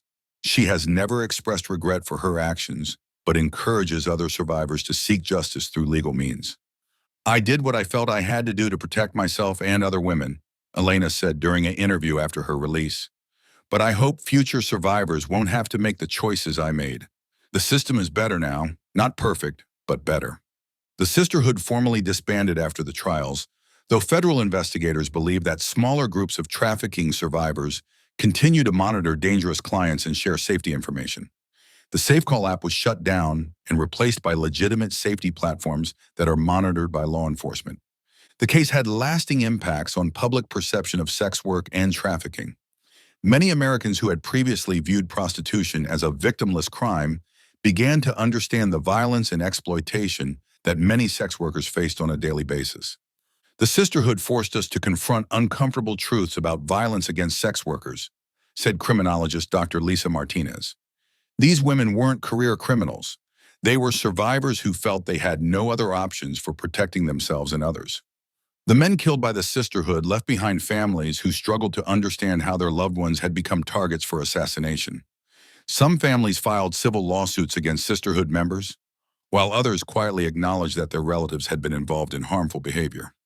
"My husband wasn't a perfect man, but he didn't deserve to die," said the widow of victim Thomas Rodriguez. "These women took the law into their own hands and destroyed families in the process. There has to be a better way to handle these situations." The sisterhood case remains one of the most complex vigilante justice cases in American legal history. It highlighted the failures of traditional law enforcement to protect vulnerable populations while raising difficult questions about when, if ever, vigilante action might be justified. Today, specialized courts and victim services programs work to ensure that trafficking survivors receive the support and justice they need through legal channels. The sisterhood's legacy is a justice system that takes violence against sex workers more seriously and provides better protection for vulnerable women. But the case also serves as a reminder of what can happen when institutions fail to protect the most vulnerable members of society. When the justice system abandoned trafficking survivors, some of those survivors created their own system of justice, one that was swift, brutal, and ultimately self-defeating. Elena Rodriguez and her fellow sisterhood members were both perpetrators and victims, killers and survivors, criminals and heroes. Their story defies simple moral categories and forces uncomfortable questions about justice, revenge, and the responsibility of society to protect its most vulnerable members. In the end, the sisterhood achieved something that the legal system had failed to accomplish. They made it dangerous to abuse sex workers. But the price of that protection was measured in blood, broken laws, and destroyed lives on both sides of their war for justice. Their legacy is a justice system that works harder to protect vulnerable women and a society that better understands the desperate measures that survivors might take when all other options have been exhausted. It's a legacy built on 47 graves and the recognition that justice delayed can become justice delivered by those who have nothing left to lose. Seventh story, the Menendez brothers' corporate dynasty. The Blackwood family dinner had always been a sacred ritual in the $40 million Malibu estate. Every Sunday at precisely 7 o'clock, tech mogul Richard Blackwood and his wife Patricia would gather with their adult children, Marcus, 32, and Jessica, 28, for what Richard called family strategy sessions. On the evening of March 15th, that ritual became a bloodbath. The housekeeper found the bodies the next morning when she arrived for work. Richard Blackwood, founder and CEO of Nexus Technologies, lay slumped over the dining room table with multiple gunshot wounds to the head and chest. His wife Patricia, the company's chief operating officer, was found in her chair with similar injuries. The formal place settings were still arranged perfectly, interrupted only by the blood that had pooled across the white tablecloth. Marcus and Jessica Blackwood were discovered by police in the estate's home theater, calmly watching a movie as if nothing had happened. Both were covered in blood spatter, and a shotgun lay on the coffee table between them. "They killed us first," Marcus told the arriving officers, his voice eerily calm. "We were just defending ourselves." The statement made no sense to Detective Sarah Chen, who was first on the scene. Richard and Patricia Blackwood were clearly dead, killed by multiple gunshot wounds that suggested a sustained attack rather than self-defense.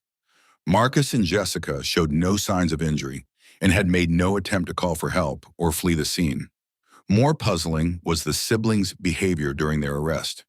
They seemed almost relieved to be taken into custody, answering questions with robotic precision and showing no emotion about their parents' deaths. "It's like they're reading from a script," Detective Chen told her partner, Detective Robert Kim. "They keep repeating the same phrases, defending ourselves. They killed us first. We had no choice.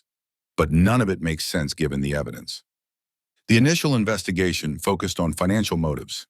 The Blackwood siblings stood to inherit over $2 billion from their parents' estate, including controlling interest in Nexus Technologies, one of Silicon Valley's most successful artificial intelligence companies. But as Detective Chen dug deeper into the family's background, She discovered a pattern of behavior that suggested something far more sinister than simple greed. Marcus and Jessica Blackwood had been model children and exemplary employees of their father's company. Both had earned advanced degrees from prestigious universities. Both had worked their way up through Nexus Technologies ranks based on merit rather than nepotism, and both had consistently demonstrated loyalty to their parents and the family business. Yet interviews with family friends and business associates revealed subtle signs that something had been wrong with the Blackwood family dynamic for years. The kids were always so compliant, said Margaret Torres, a longtime family friend. Even as adults, they never disagreed with Richard about anything. They never dated anyone he didn't approve of, never made career decisions without his input, never even expressed personal preferences that differed from his expectations. Dr. Jennifer Walsh, a family physician who had treated the Blackwoods for over a decade, provided even more disturbing insights. Marcus and Jessica were unusually passive patients, Dr. Walsh told Detective Chen. They never asked questions about their medical treatment, never expressed concerns about side effects, and always deferred to their parents about health decisions. It struck me as odd for adults in their 30s to be so dependent on parental guidance. More significantly, Dr. Walsh revealed that both siblings had been taking prescription medications for anxiety and depression for over 5 years, all prescribed through Nexus Technologies' corporate health program rather than through independent physicians. Richard insisted that all family medical care be handled through the company's health services, Dr. Walsh explained. He said it was more convenient and provided better privacy protection. I thought it was unusual, but not necessarily suspicious. Detective Chen's investigation into Nexus Technologies' corporate health program revealed the first clues about what had really happened to the Blackwood family. Nexus Technologies operated one of the most comprehensive employee wellness programs in Silicon Valley, providing on-site medical care, mental health services, and prescription medications to all employees and their families. The program was administered by Dr. Michael Santos, a psychiatrist who had worked exclusively for Nexus for the past 8 years.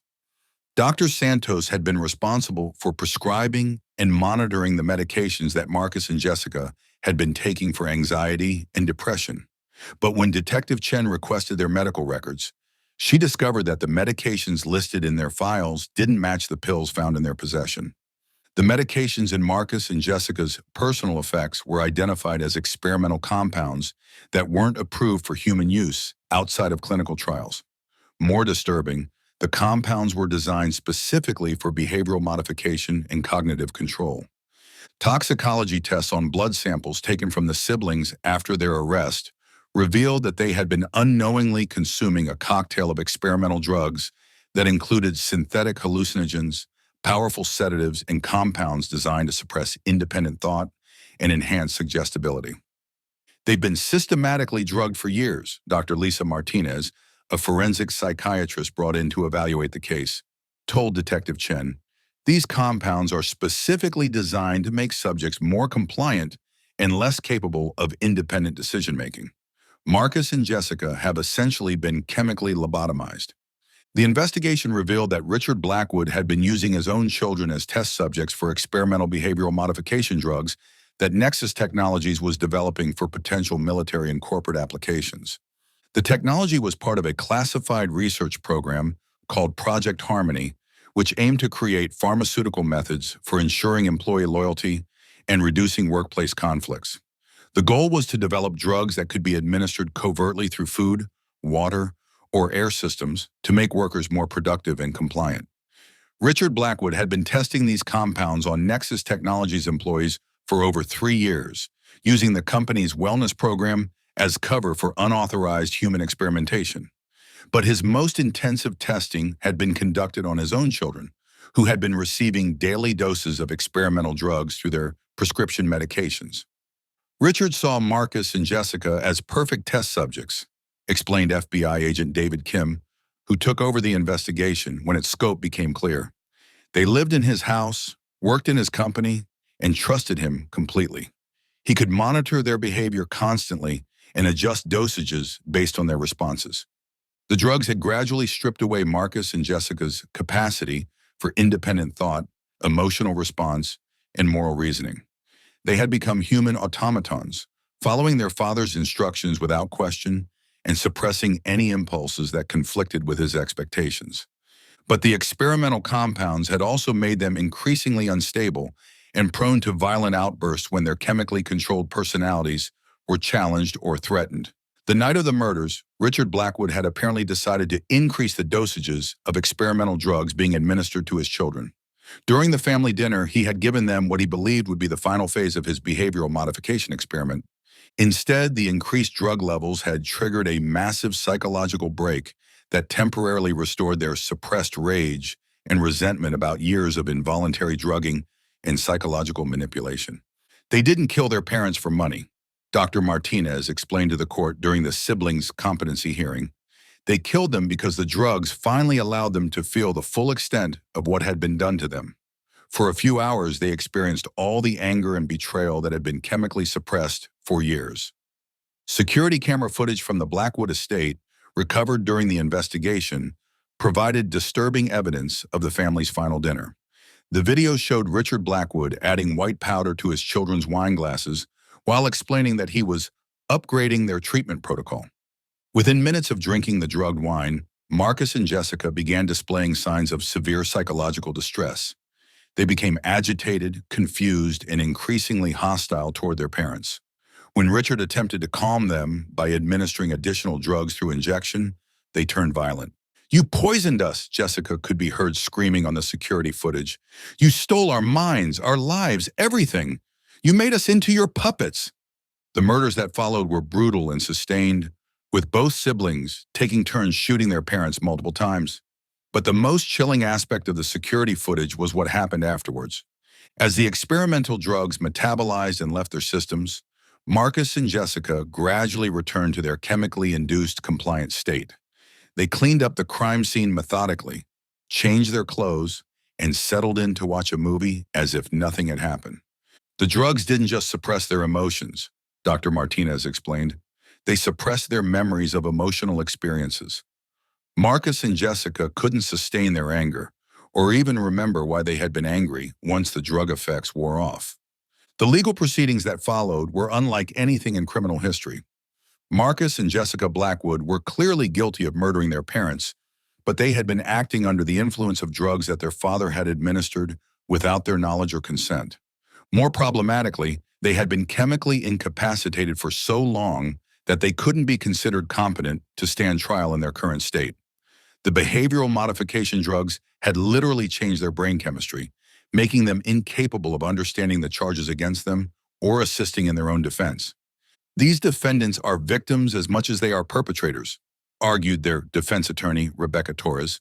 "They were subjected to involuntary medical experimentation that destroyed their capacity for independent thought and moral reasoning.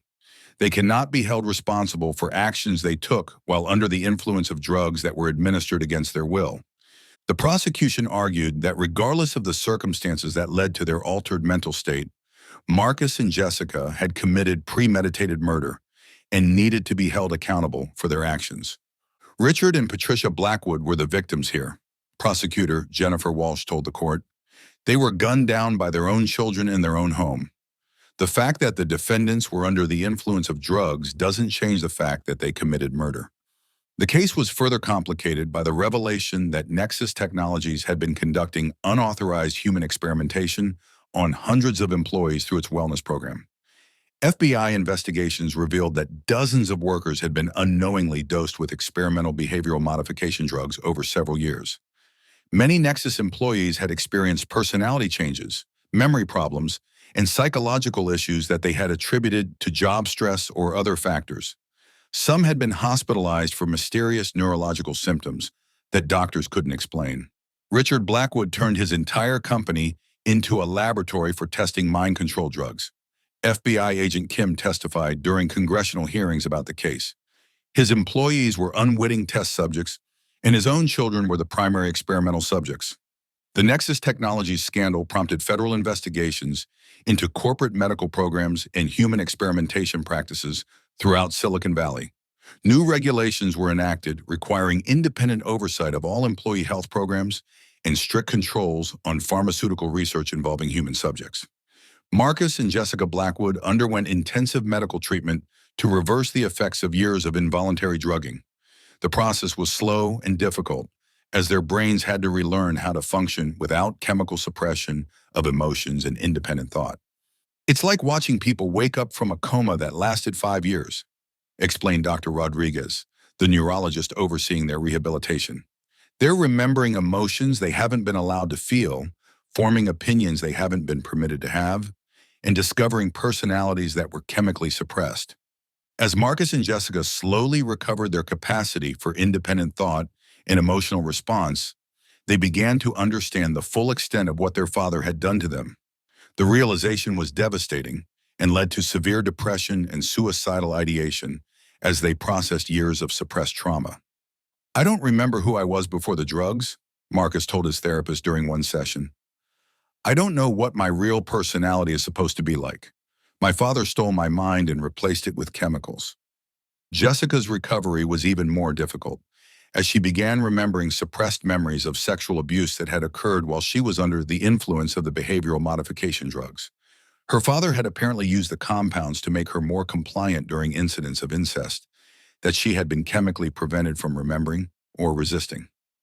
"The drugs didn't just control our behavior," Jessica testified during a victim impact hearing. "They made us unable to protect ourselves from additional abuse. We were completely helpless, and our father used that helplessness to harm us in ways we couldn't even remember."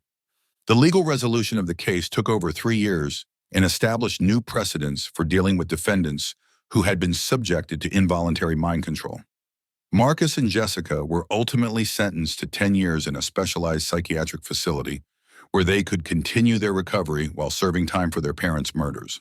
The sentences were controversial, with victims' rights advocates arguing that the siblings had literally gotten away with murder, while others contended that they were being punished for crimes they had committed while chemically incapacitated. "This case challenges our fundamental assumptions about criminal responsibility," said legal scholar Dr. Sarah Kim. "How do we hold someone accountable for actions they took while their mind was chemically controlled by the very person they killed? It's a question our legal system wasn't designed to handle."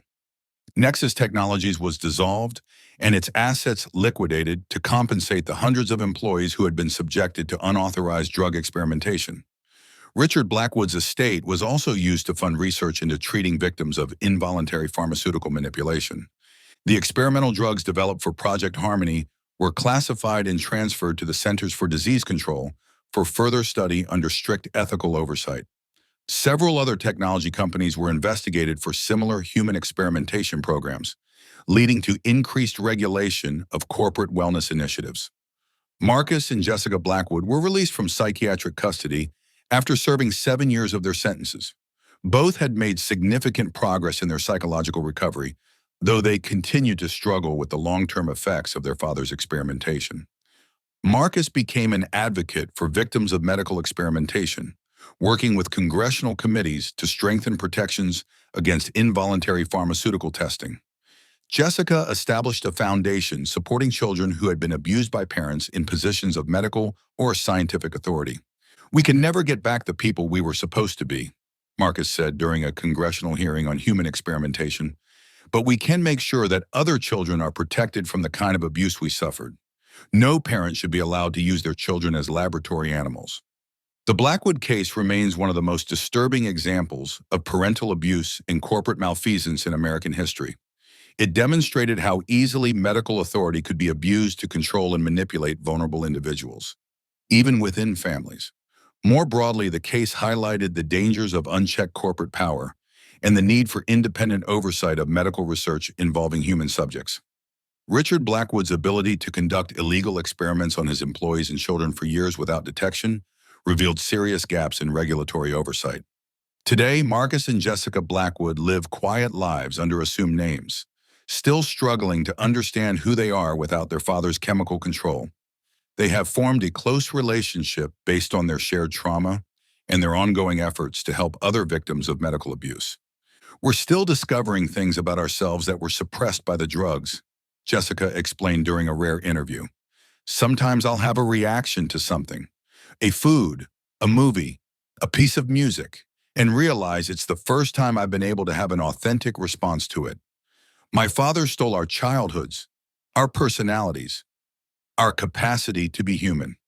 The empty Blackwood estate was eventually demolished and the land donated to create a research center focused on treating victims of involuntary pharmaceutical manipulation. The center is named for Richard and Patricia Blackwood, though critics argue that honoring the names of the perpetrators rather than the victims sends the wrong message. The Blackwood case serves as a permanent reminder of the importance of informed consent in medical treatment and the devastating consequences when that consent is violated by those in positions of trust and authority. It also stands as a testament to the resilience of the human spirit and the possibility of recovery even from the most severe psychological manipulation. Marcus and Jessica Blackwood survived years of chemical control and emerged as advocates for others who had suffered similar abuse. Their father's legacy is not the technological innovations he created or the fortune he accumulated, but the recognition that no authority, parental, corporate, or medical, justifies treating human beings as experimental subjects without their knowledge and consent. The drugs that Richard Blackwood used to control his children's minds are gone, but the lessons of their case continue to shape medical ethics, corporate regulation, and criminal justice policy. It's a legacy built on the recognition that the most dangerous predators are often those who hide behind the facade of care and protection while secretly destroying the minds and lives of those who trust them most. Let the hush of the night wrap around you. And know this: some stories don't end. They drift. They dream. They wait for you to listen again. Good night.